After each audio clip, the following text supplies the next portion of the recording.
met my husband in Charlestown at a local bar, the Warren Tavern. It was Wednesday night, which was a big night at the tavern. They had a live band.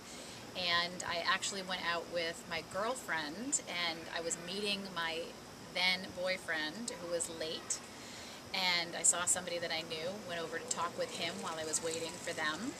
And he introduced me to Ron, and I really liked Ron, and I felt I was waiting for my boyfriend to arrive, but wanted to pay enough attention to Ron so that he would know that I was interested, but not so much that when my boyfriend arrived that he would know that I was interested.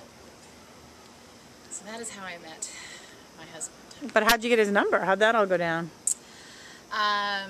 We both lived in the same town, and how did we?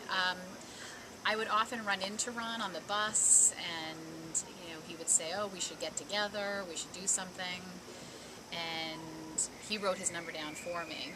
I didn't call him, but I showed up. If he told me a band was playing at a particular locale, I would show up there. How would he tell you that, though, if you're not talking on the phone?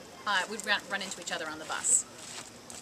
And go all the way up now to your proposal. How did that go down? How did you get engaged? Tell me about that. Hold on, let me kill this mosquito that is going crazy near me. All right. We got engaged in Maine, and it was not a surprise. I had actually helped pick out the setting for my ring, so it was not a surprise that we were getting engaged that weekend, but we went up to Maine and we had a lovely dinner, and afterwards, actually before dinner, he asked me to marry him.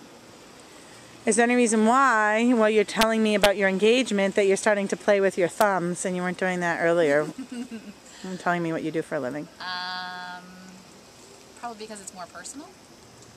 And what does that have to do with anxiety? Does it make you anxious to talk about personal things? Yes. Why? I don't know, it always has. It's just more intimate. So you're exposing yourself more to another person. And so why does that make you anxious? Because I have trust issues. Why do you have trust issues? That's a very long conversation. Do you want to hear all of that? You can tell me the gist. I grew up in an alcoholic family.